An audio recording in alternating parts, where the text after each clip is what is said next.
I caught my husband and sister plotting my divorce through an air vent. So I planned my own surprise. Part 2. Then came Thanksgiving. We hosted. Lauren brought wine and a smile that honestly looked predatory knowing what I knew. At one point, my mom asked when Danny and I were finally giving her grandkids. Danny forced a laugh, avoided my eyes, and said, "We're working on it." I just smiled. I was 14 weeks along, and he had absolutely no idea. I never signed the refinance.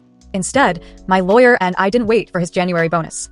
In the first week of December, I filed first. Filing first in our state allowed me to request a freeze on major financial transactions. His little refinance plan, dead in the water. I also disclosed the pregnancy in the filing. Danny found out he was going to be a father the same afternoon. He was served divorce papers in front of his entire team during a 2 p.m. status meeting. Lauren called me that night. I let it ring 4 times before picking up. "Rachel, what is wrong with you? You didn't even talk to him first?" "That's interesting," I said. Considering he was planning to blindside me at Christmas after locking our home equity into a refinance you two discussed in my basement. Through my vent, Lauren. Dead silence on the other end. "I know exactly what I heard," I told her. "The 401k timing. The part where you said I'd be devastated and you sounded happy about it." She hung up. The day the temporary court order came through granting me exclusive use of the marital home, I sat Lauren down at my kitchen table and gave her 30 days to get out. She asked where she was supposed to go. I told her it stopped being my problem the night they divided up my future like a garage sale. She had to move back in with our mom. And for the first time in Lauren's life, our mom didn't take her side. Danny's finances got wrecked in Discovery.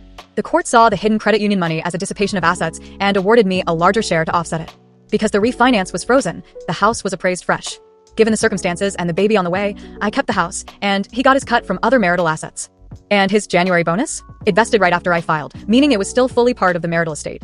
I gave birth to my daughter, Emma, in April. Danny wasn't in the room. Our divorce is final now. He has standard visitation, strictly scheduled. He lives in a cramped 2-bedroom apartment near the highway. The funniest part? About a year later, Danny started dating someone new he met at Home Depot. Lauren wasn't invited to that relationship. She's still living with our mom, working part-time. I'm sitting in my kitchen as I type this, in the house they tried to take from me. Emma is asleep upstairs. People ask if I regret not blowing up at them that first night.